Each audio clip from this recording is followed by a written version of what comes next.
मैं doctor A.K. Goyal, associate professor math, MSG college Bharatpur.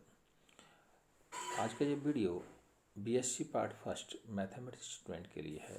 Paper first discrete mathematics. हम चर्चा कर रहे हैं न्यूमरिक फंक्शन, जेनरेटिक फंक्शन एवं रेकरेंस रिलेशन वाले चैप्टर की। इस चैप्टर में हम न्यूमरिक फंक्शन, जेनरेटिक फंक्शन की चर्चा कर चुके हैं। आज हम रेकरेंस रिलेशन के बारे में चर्चा करें। Suppose A0, A1, A2, AR कोई संख्यांक फलन है, तब पुनरावर्ती संबंध C0AR plus C1AR-1 plus C2AR-2 plus CKAR-K equal to FR R greater than equal to K, जहाँ पर C0, C1, C2, CK अचर राशियाँ हैं। यह अचर गुणांकों वाला एक रैखिक पुनरावर्ती संबंध कहलाता है। यहाँ पर ये ध्यान देने योग्य वाली बात यह है कि यहाँ पर ये kth कोटि का पुनरावर्ती संबंध कहलाएगा यदि C0 not equal to 0 and CK not equal to 0। यहाँ पर आप देख रहे हैं कि R greater than equal to K मैंने कहा है। इसका मतलब क्यों कहा है? A के साथ जो R लग रहा है, A numeric function A is a function from W to R, तो A के साथ जो R है वो मेंबर ऑफ W। कहने का मतलब ये हुआ कि R-K should be greater than equal to 0 या R greater than equal to. Example के तौर पर हम ये कहें कि 2AR-7AR-1 इक्वल टू 3 की पावर R, ये आपका प्रथम कोटि का अचर गुणांकों वाला एक रैखिक पुनरावर्ती संबंध है।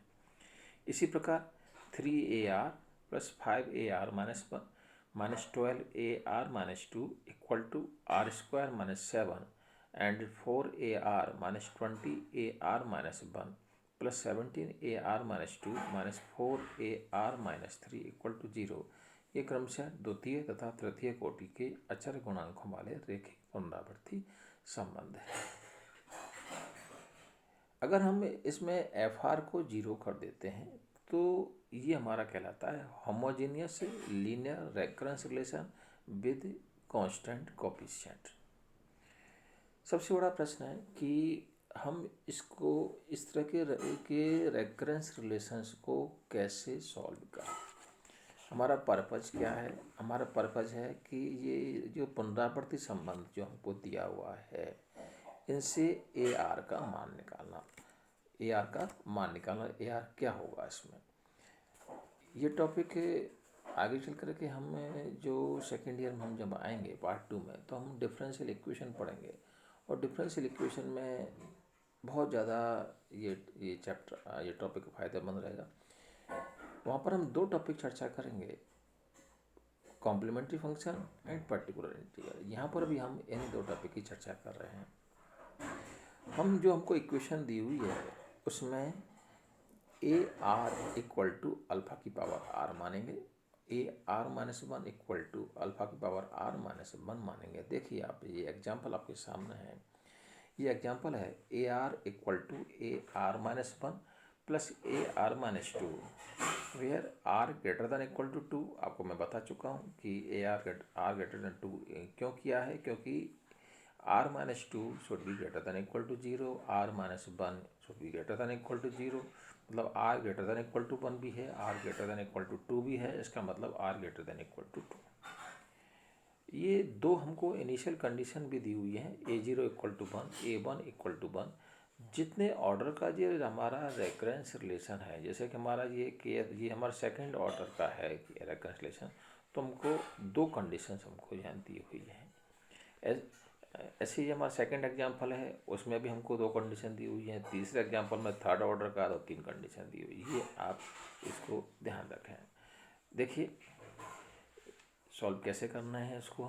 हम अब जैसा मैंने अभी आपको बताया कि AR इक्वल टू हम रख रहे हैं alpha, AR equal to alpha की पावर R। तो हमारी ये जो इक्वेशन है AR equal to AR-1 plus AR-2 convert हो जाएगी अल्फ़ा की power R equal to alpha की पावर R-1 प्लस अल्फ़ा की पावर R-2। अल्फ़ा की पावर आर हमने यदि कॉमन लेते हैं तो हमारे पास आएगा ब्रैकेट में alpha square minus alpha minus 1 बराबर 0। अल्फ़ा की पावर आर क्योंकि हमारा A R not equal to 0 है और A R equal to alpha की पावर आर हमने माना है, तो हमारा ये हुआ alpha square minus alpha minus 1 equal to 0। और अल्फ़ा इक्वल टू अगर हम सॉल्व करते हैं this is alpha equal to 1 plus minus √5/2। इसका हमारा सॉल्यूशन क्या होगा? सॉल्यूशन हमारा इसका फॉर्म होता है अल्फ़ा आर इक्वल टू, हमारा इसके दोनों रूट डिस्टिंक्ट रूट हैं, तो A R equal to C1 1 प्लस √5/2 की power R plus C2 1 minus √5/2 की पावर आर। यहाँ C0 तथा C1 तथा C2 कांस्टेंट।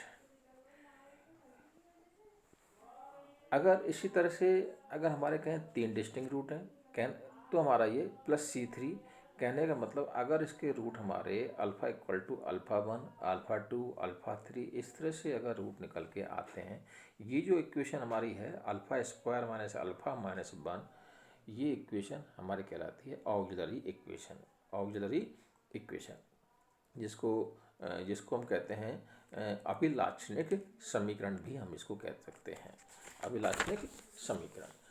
हम यह बात कर रहे हैं कि अगर इस अभिलाक्षणिक समीकरण के जो रूट्स हैं अगर डिस्टिंक्ट हैं तो हमारा जो कॉम्प्लीमेंट्री फंक्शन, चूँकि यहाँ पर ये जो इक्वेशन आपको दी हुई है इस इक्वेशन ये हमारी होमोजेनस इक्वेशन है, इसमें जो एफ आर है वो 0 है, इसलिए आप ध्यान रखें कि अगर हमारी एफ आर 0 है तो केवल हम कॉम्प्लीमेंट्री फंक्शन निकालेंगे। एफ आर 0 नहीं है तो हम complementary function plus particular integral दोनों ही निकालेंगे। पर्टिकुलर इंटीग्रल की हम चर्चा आगे करेंगे, अभी हम केवल कॉम्प्लीमेंट्री फंक्शन कैसे निकालें उसकी हम यहाँ पर चर्चा कर रहे हैं। तो हम यहाँ पर ये कहना चाह रहे हैं कि अगर इसके रूट से अल्फ़ा 1 अल्फ़ा 2 अल्फ़ा के अगर हैं, अगर चूँकि अगर हमारे kth ऑर्डर हमारी इक्वेशन है तो उसका कॉम्प्लीमेंट्री फंक्शन होगा C1 अल्फ़ा 1 की power R plus C2 alpha 2 की power R plus CK alpha K की पावर आर।